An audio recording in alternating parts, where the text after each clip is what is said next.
खुलुमबाय लोगोफोर, गोजोन फुंबिलि बयनिसिमबो। आं नीलिमा बाला ब्रह्म, नोंथांमोनखौ एनबि ब्रह्म चेनेलाव बयखौबो बरायनाय बावहरग्रोनाय जाबाय। आं दिनै नोंथांमोननि सिगाङाव सानसेयारि खौरां लानानै फैबावलायबाय। आसा खालामो नोंथांमोनहा खौरांखौ खोनासंनानै मोजां मोनगोन। दिनैनि गाहाय रादाबफोराव दङ 8 बोसोर बैसोनि हिन्जावसाखौ देहायारि गाग्लोबनायनि दायनिगिरिखौ हमदों। चिराङाव हादोर गेजेरारि हाग्रानि जिब मैहुर खालामग्रा रेकेटखौ फोजोबस्रांदों।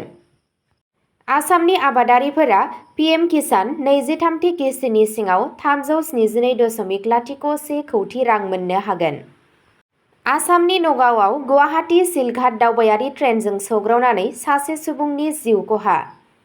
मरिगाव पुलिसनि गिदिर जाफुंसारनाय, फरायसालिफोरनिफ्राय खावजानाय बेसादफोरखौ मोनफिनदों। आसामनि बाजेट समफारिआ 6 जुलाइनिफ्राय जागायगोन। रायजोनि बाजेटखौ 10 जुलाइआव खालामनाय जागोन। फरायसालिनि फोरोंगिरिनाव 2 सोलोंसाफोरखौ गाग्लोबनायनि दाय होनाय जादों। बिजिरसंनाया सोलिगासिनो। फोरमान खालामनाय नायबिजिरनायनि समाव 13 बांलादेशनि नोगोरारिफोरखौ हमनाय जादों। दानिया फैदो आबुं रादाबाव। गिबि खौराङावनो दङ आसामनि अभयपुरी पुलिसआ 8 बोसोर बैसोनि हिन्जावसाखौ देहायारि गाग्लोबनायनि दायनिगिरिखौ हमदों। आमसुआ गोख्रों साजा दाबि खालामो। आसामनि बङाइगाव जिल्लानि अभयपुरीयाव 8 बोसोर बैसोनि सासे हिन्जावसाखौ देहायारि गाग्लोबनानै खारलांनायनि उनाव सासे सुबुंखौ हमदों। मनिरुद्दिन महरै सिनायजानाय दायनिगिरिखौ अभयपुरी पुलिसआ रायजोनि बायजोनिफ्राय हमदों आरो 20 जुनआव अभयपुरी पुलिस थानायाव लाबोनाय जादों। फोरमायथिनि बायदिब्ला बे जाथाया 14 जुन खालि जादों। मोनसे केस रेबथुमनायनि उनाव पुलिसआ मोनसे नायबिजिरसं जागायदों आरो मोनसे नागिरनाय हाबाफारि लादों, जायनि जाहोनाव दायनिगिरिखौ खानो हादों। अल माइनरिटि स्टुडेन्टस इउनियन आमसुआ दायनिगिरिनि बेरेखायै गोख्रों आयेनारि राहा लानो दाबि खालामदों आरो केसआव न्यायखौ थि खालामनो थाखाय मावख'गिरिफोरखौ नारसिनदों। पुलिसआ बुंदों दि दायनिगिरिखौ आवथायाव लानाय जादों आरो उननि नायबिजिरनाया सोलिगासिनो दं। नैथि खौराङाव दङ आसामनि चिराङाव हादोर गेजेरारि हाग्रानि जिब मैहुर खालामग्रा रेकेटखौ फोजोबस्रांनाय जादों। 9 हमनाय जादों आरो 8 गल्डेन लांगुरफोरखौ रैखा खालामनाय जादों। वाइल्डलाइफ ट्रेफिकिंनि सायाव मोनसे गिदिर सिग्रोमनायाव आसाम पुलिसनि स्पेशेल टास्क फर्स (एसटिएफ) आ चिरां जिल्लानि सिडलीआव मोनसे हादोर गेजेरारि वाइल्डलाइफ स्मागलिं नेटवर्कखौ फोजोबस्रांदों आरो रेकेटजों सोमोन्दो थानाय 9 सुबुंफोरखौ खानाय जादों। मावख'गिरिफोरा बुंदों हमजानायफोरनि गेजेराव सासे बांलादेशी हादोरारि, जेराव दायगोनांफोरनि गेजेराव 5 सोनाब बेंगलनि आरो 3 आसामनि थागिरिफोर। अपारेशननि समाव एसटिएफआ 8 खैफोदगोनां गल्डेन लांगुरफोरखौ रैखा खालामदों, जाय आसाम आरो नसुंआरि भुटाननि माखासे बाहागोफोराव मोन्नाय मोनसे आगोमा प्राइमेट फोलेर आरो भारतनि हाग्रा जिब आयेनफोरनि सिङाव रैखाथि होजानाय। रैखा खालामजानाय जुनारफोरखौ सावस्रि आनजाद आरो फाहामथायनि थाखाय सोमोन्दो गोनां हाग्रा मावख'गिरिफोरनो होनाय जाबाय। सिन्डिकेटनि गुबुन सोद्रोमाफोरखौ सिनायथिनो आरो बेनि गुवार सोमोन्दोफोरखौ नागिरनो थाखाय आरोबाव बिजिरसंनाया सोलिगासिनो दं।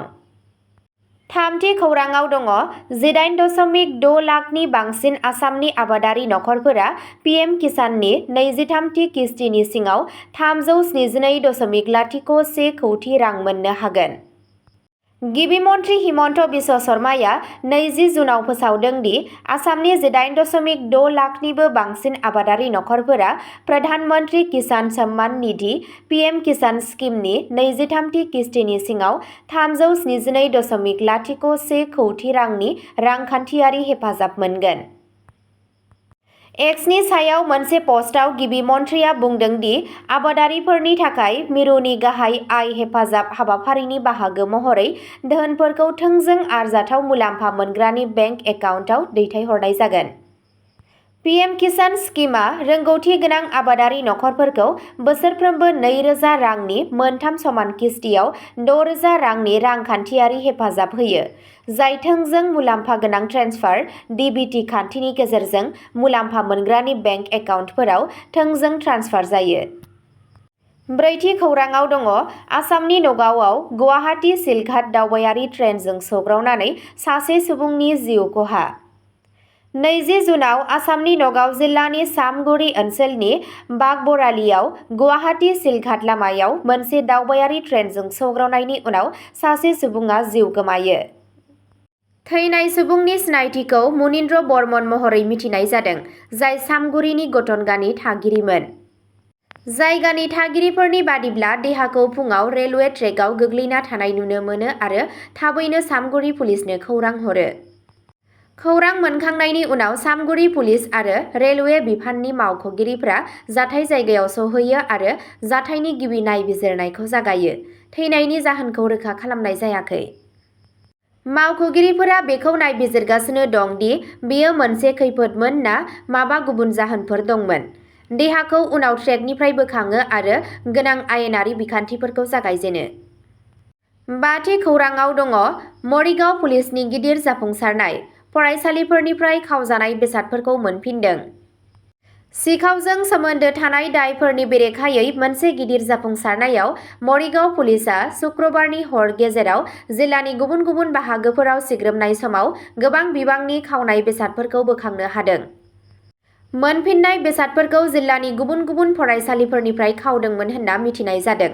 अपारेशननि समाव पुलिसआ खावनाय सोमोन्दो गोनां सासे सुबुंखौबो खानाय जादों। हमजानाय सुबुंखौ अनारुल महरै सिनायथि होनाय जादों।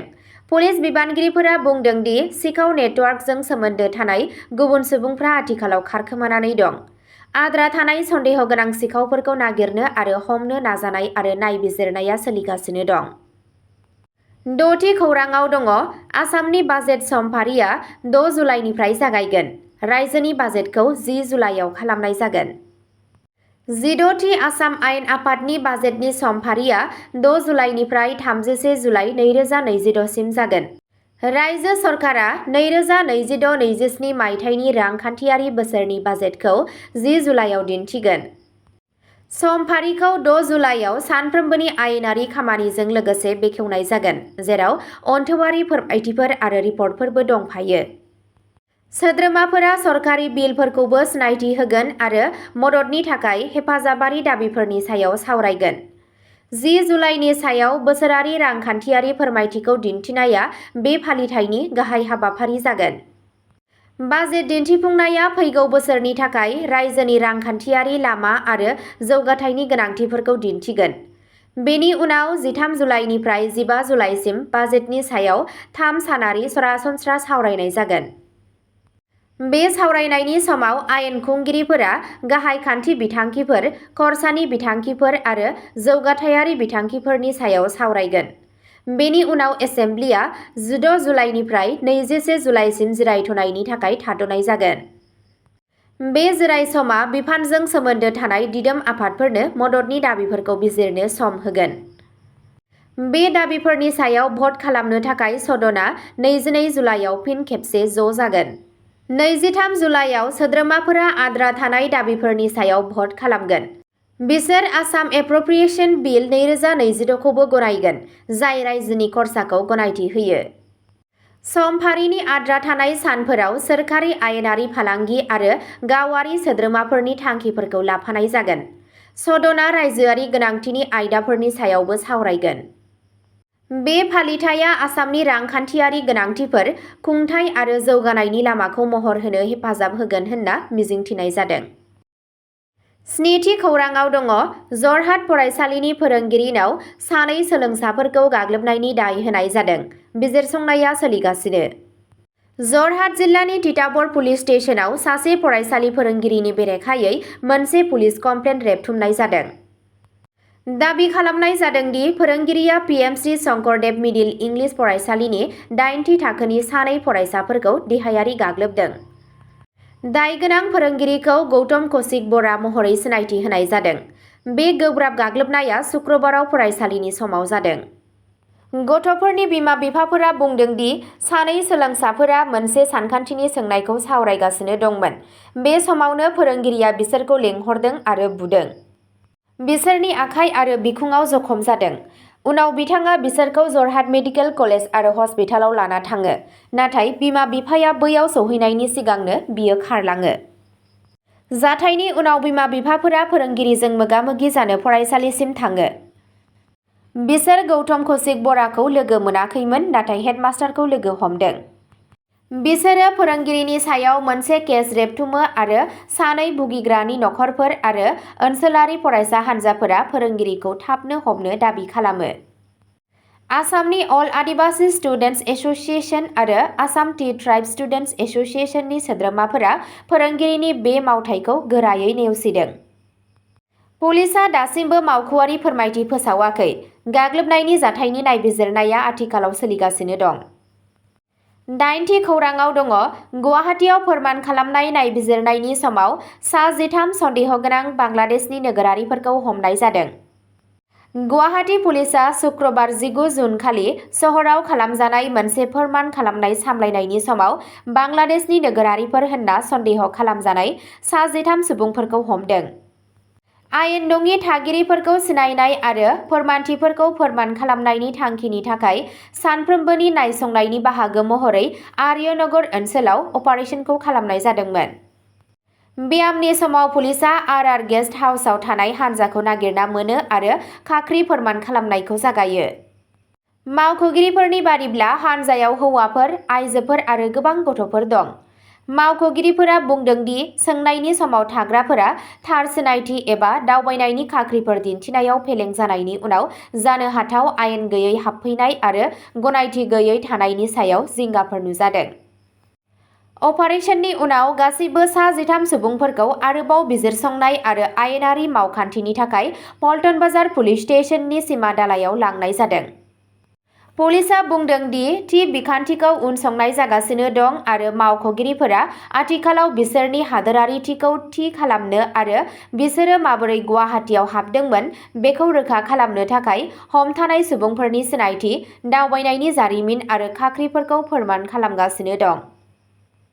अब्ला दिनैनि खौरांआ बेखिनियावनो जोबबाय। एसेनोसै, गोजोन्थों।